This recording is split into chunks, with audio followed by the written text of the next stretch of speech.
Hey everyone, welcome back. And if you like what we do here, please hit that like button, subscribe to the channel.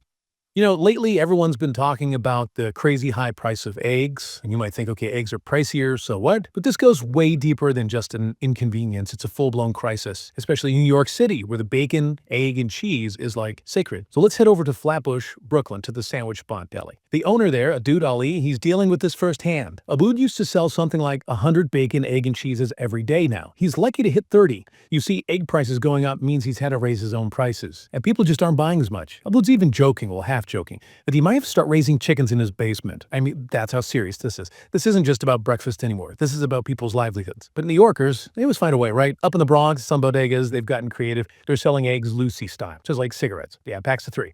Makes it a little easier for people who can't or won't drop the cash for a whole dozen. Rod Hammers Rodriguez, he owns Pamela's Green Deli, and he says he started doing this when he saw customers walking away from full cartons because of the price. He realized, look, if someone's got 20 bucks for groceries and eggs are 12 of that, well, they won't have much left for anything else. And this isn't just a New York thing, it's hitting everyone. Nationwide, the average price for a dozen eggs is almost $5. That's more than double what it was a year ago. So what's going on? Why this eggflation? A lot of it has to do with the avian flu. It's wiped out millions of chickens. That's messed up the supply chain. And then there's just general inflation, which affects everything, from the chicken feed to the cost of transporting the eggs. It's gotten so bad that even the then president was talking about this egg disaster and trying to find solutions, importing eggs from other countries, increasing funding to fight avian flu. Maybe these are just band-aids for now, but at least it shows they're taking it seriously, right? So how are everyday New Yorkers coping with this expensive situation? Well, Joan Sheridan, she's a retired dental hygienist from Bay Ridge, and she told us her strategy. Yeah, she makes a dozen eggs last the whole month. Yeah, she only eats them on weekends.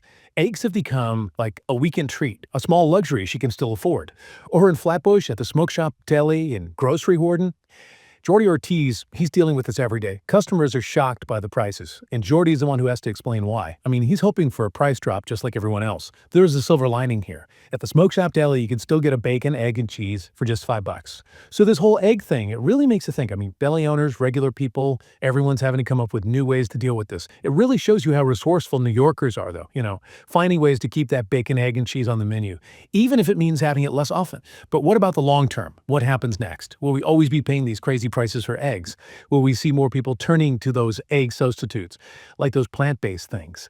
Or maybe people will just cook at home more to save money. Who knows? And what about the delis and restaurants, especially the smaller places? What will this do to them in the long run? Some experts are saying that just importing more eggs isn't a real solution. It's just a quick fix, a band-aid. What we need are better ways of doing things, like helping out those smaller poultry farms, the ones that are more adaptable, and maybe even putting money into research to figure out how to make chickens that don't get sick from avian flu so easily. I mean, these are big changes, but they might be what we need to make sure we always have enough eggs, right? This whole thing, it really shows you just how connected our food system is, and how if something goes wrong in one part, it can affect everything. Like, what if something happened to wheat or coffee? Makes you realize we need to have backups, different ways of getting our food. And it also shows you how hard it is for small businesses when prices go crazy like this. They're the ones really feeling the pressure. I think this egg situation, it's a wake-up call for all of us to be more resourceful, to maybe change some of our habits, and hey, maybe even get a little more creative in the kitchen, right? Maybe this is a chance to rethink how we see food and how we can make things better, more sustainable for everyone.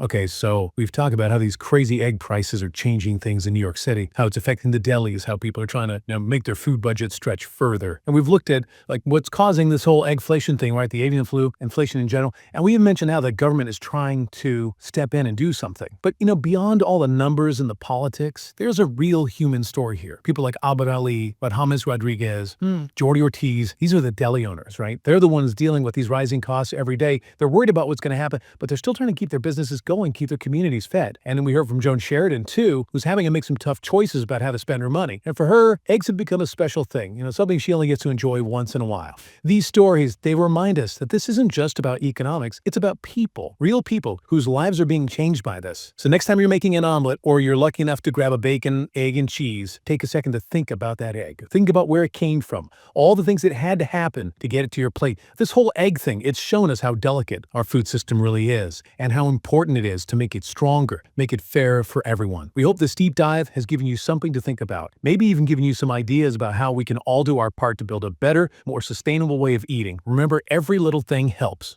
supporting local businesses, not wasting food, it all adds up. And hey, before we go, don't forget to like and subscribe and tell us about your own egg experiences down in the comments. We'll see you next time.